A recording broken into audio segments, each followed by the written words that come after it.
Shalom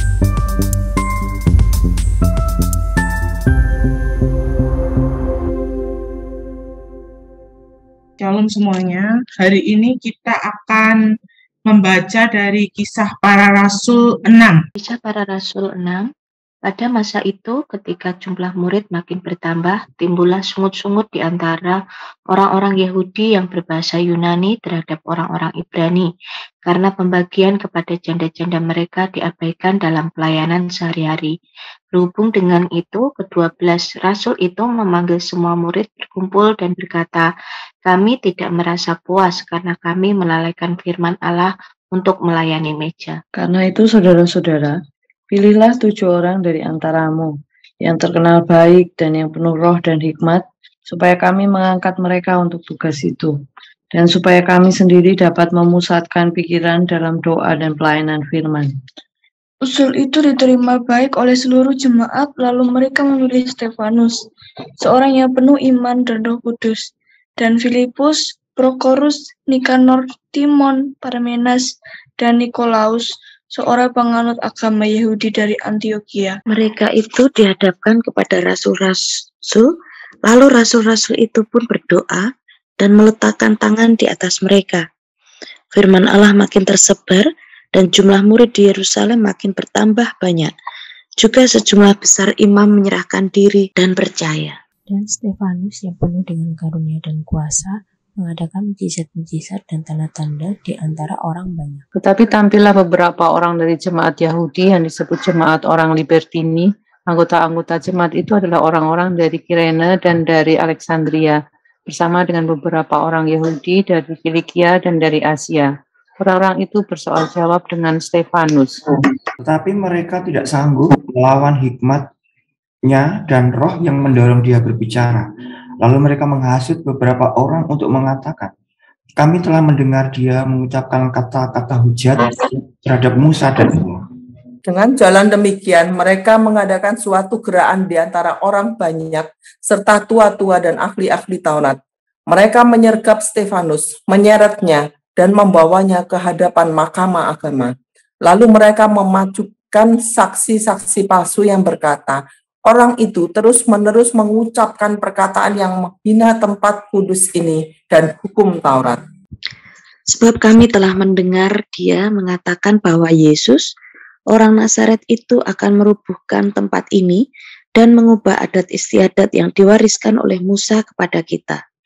Semua orang yang duduk dalam sidang mahkamah agama itu menatap Stefanus, lalu mereka melihat muka Stefanus sama seperti muka seorang malaikat. Terima kasih untuk pembacaan hari ini.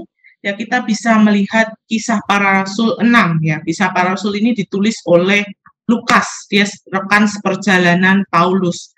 Dan di pasal ini ada 15 ayat.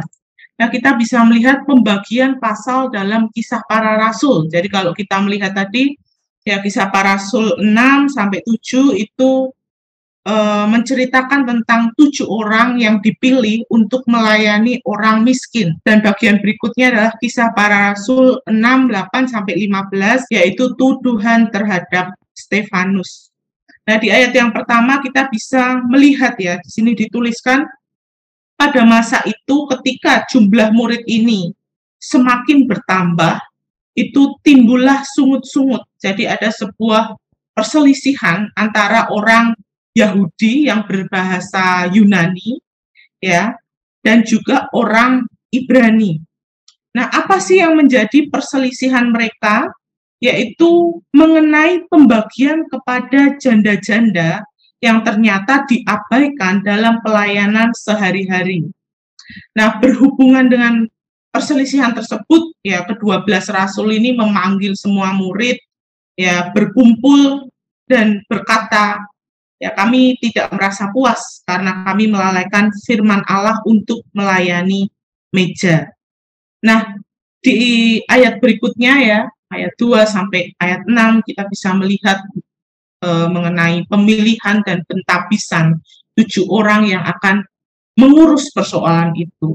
Nah, bagaimana atau apa yang ke-12 rasul ini lakukan untuk mengatasi persoalan ini? Ya, di ayat yang ketiga, ya ke-12 rasul ini memanggil murid-murid untuk berkumpul, ya, dikatakan karena itu saudara-saudara, pilihlah 7 orang dari antaramu yang terkenal baik, yang penuh roh dan hikmat, supaya kami mengangkat mereka untuk tugas itu. Jadi para rasul ini meminta mereka berkumpul, memilih 7 orang untuk dapat mengatasi persoalan itu. Nah, kita bisa lihat apa sih syaratnya, apa kriterianya, ya.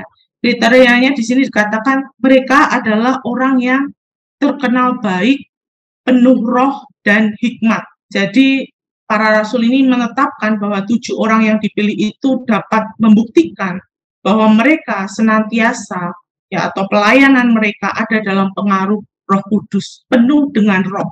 Penuh dengan roh ini mengungkapkan sebuah keadaan atau sifat yang berkesinambungan di dalam diri orang percaya, di dalam kita sebagai orang percaya, ya, untuk dapat apa? Memungkinkan kita sebagai pelayan Tuhan dapat. Nah, kita bisa melihat di ayat yang keempat, ya, diri dapat memusatkan pikiran dalam doa dan pelayanan roh. Jadi kita bisa melihat, ya, para rasul ini ingin kembali memusatkan pikiran mereka dalam doa dan pelayanan firman. Jadi para pemimpin gereja perlu senantiasa bertekun dalam doa dan juga penyampaian firman Allah. Ya, para rasul ini menyadari bahwa doa dan pelayanan firman ini menjadi tugas yang paling utama sebagai para pemimpin Kristen. Nah, kita bisa melihat di ayat berikutnya, ya, ternyata usul itu diterima baik oleh seluruh jemaat. Dan mereka memilih 7 orang. Ya, yang pertama adalah Stefanus. Stefanus ini dijelaskan sebagai seorang yang penuh iman dan Roh Kudus. Ada Filipus, ada Prokorus, ada Nikanor, ada Timon, ada Parmenas, ada Nikolaus, ya, dia seorang penganut agama Yahudi dari Antioquia. Nah, lalu apa yang dilakukan setelah itu? Ya, 7 orang yang dipilih ini dihadapkan kepada rasul-rasul, lalu para rasul ini berdoa, meletakkan tangan di atas mereka. Jadi penumpangan tangan ini menjadi sebuah doktrin, ya, mendasar dalam gereja mula-mula kalau kita melihat di Ibrani 6 ayat 2. Nah, kita bisa melihat berikutnya apa yang terjadi setelah memilih, setelah mentabiskan 7 orang itu, ya, di ayat yang ke-7 dikatakan firman Allah ini makin tersebar dan jumlah murid di Yerusalem makin bertambah banyak. Bahkan dikatakan sejumlah besar imam menyerahkan diri dan percaya. Nah, kita bisa melihat di bagian berikutnya, yaitu mengenai tuduhan terhadap Stefanus, ya. Jadi ayat 8 sampai 15, ya, di sini menjelaskan tentang tuduhan terhadap Stefanus. Nah, kita bisa melihat di ayat yang ke-8. Siapa Stefanus ini? Ya, tadi sudah dijelaskan di ayat sebelumnya, ya. Stefanus itu siapa? Ya, tadi adalah seorang yang penuh iman dan Roh Kudus. Dan di sini dijelaskan di ayat yang ke-8, dan Stefanus yang penuh dengan karunia, kuasa, dan mengadakan mujizat-mujizat dan tanda-tanda di antara orang banyak. Jadi kita bisa melihat, ya, seperti apa si Stefanus ini. Lalu di ayat berikutnya, apa sih yang menjadi tuduhan? Ya, apa yang dituduhkan? Kita bisa melihat di ayat 9, ya, hal yang terjadi adalah saat itu tampil beberapa orang dari jemaat Yahudi yang disebut jemaat orang Libertini. Ya, anggota jemaat mereka adalah orang-orang dari Kirene dan dari Alexandria, dan beberapa dari mereka itu orang Yahudi dari Kilikia dan orang Asia. Nah, orang-orang ini, ya, dia bersoal jawab dengan Stefanus. Ya, tetapi apa yang terjadi? Mereka tidak sanggup melawan hikmatnya dan roh yang mendorong ketika Stefanus ini berbicara. Ya, kita bisa melihat ada penyertaan Tuhan, penyertaan Roh Kudus dalam hidup Stefanus, sehingga, ya, dikatakan di sini tidak sanggup melawan hikmat dan roh ketika Stefanus ini berbicara. Nah, lalu yang terjadi apa? Lalu orang-orang ini menghasut beberapa orang ya untuk mengatakan bahwa Stefanus ini telah mengucapkan kata-kata hujat terhadap Musa dan Allah.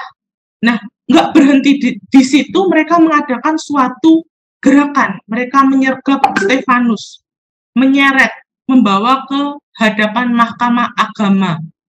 Lalu orang-orang ini memajukan saksi-saksi palsu dengan berkata bahwa Stefanus terus mengucapkan perkataan yang menghina tempat kudus dan hukum Taurat.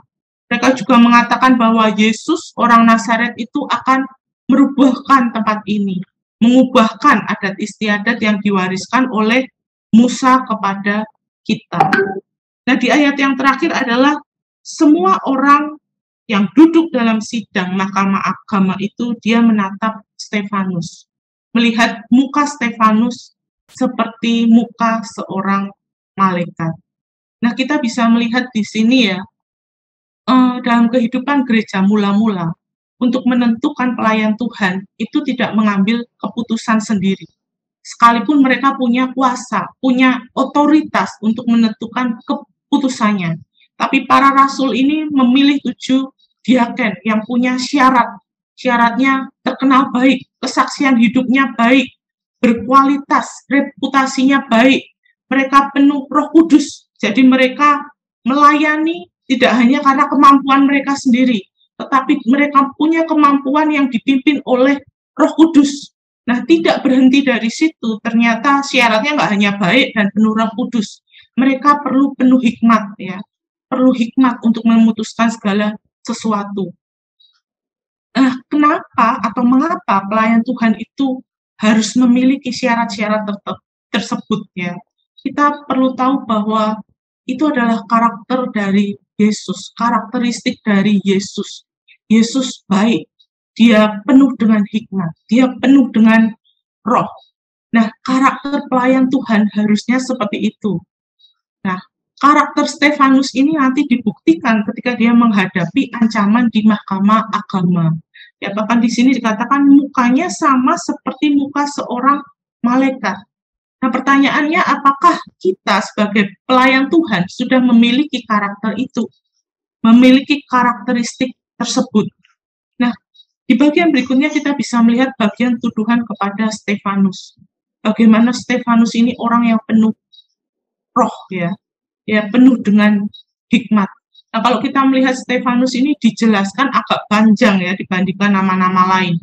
Karena nanti akan diuraikan secara terperinci dalam Kisah Para Rasul 7.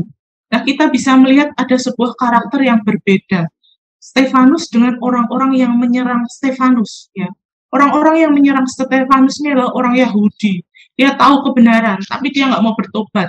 Mereka orang yang fanatik, tapi dia nggak dipimpin oleh Roh Kudus. Mereka berbuat jahat ketika mereka mendengar kebenaran. Ya, caranya mereka adalah cara mereka menyerang Stefanus ini, mereka sifatnya menghasut, memfitnah, menyeret, mengadili. Ya, dia memberikan hujatan-hujatan, ya, menuduh Stefanus melakukan hujatan-hujatan, hujatan terhadap Allah, terhadap Musa, terhadap perubahan adat istiadat, perubahan bait Allah. Nah, sikap Stefanus ini memang nggak dijelaskan, tapi di sini kita bisa melihat mukanya terlihat seperti seorang malaikat. Nah, sekarang amanat teksnya apa? Ya, kita perlu tahu pelayanan perlu dilakukan oleh pelayan-pelayan Tuhan yang mempunyai syarat itu. Terkenal baik, penuh roh, berhikmat.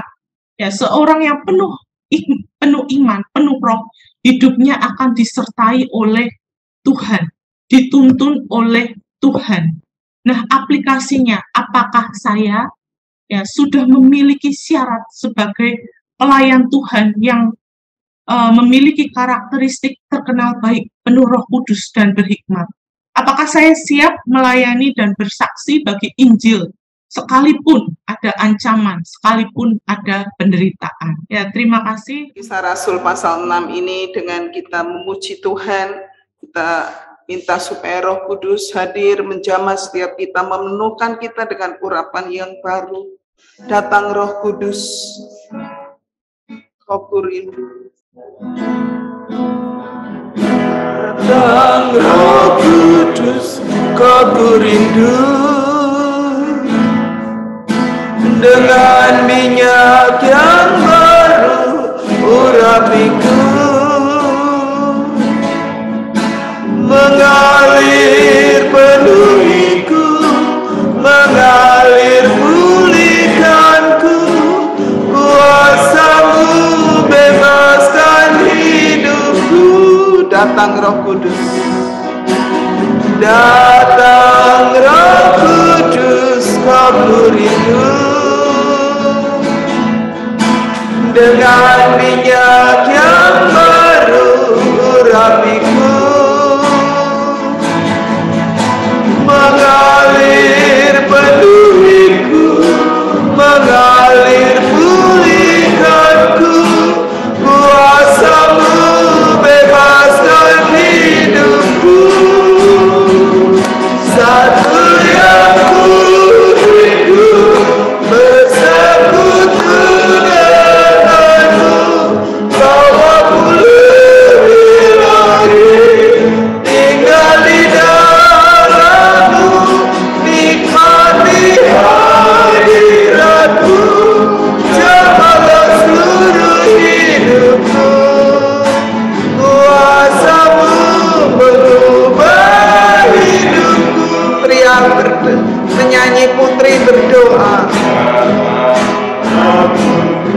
Ya Tuhan, ya Roh Kudus saat ini hadir menjamah setiap kami. Ya Tuhan, biarlah urapan Tuhan, urapan yang baru mengalir menjamah kami.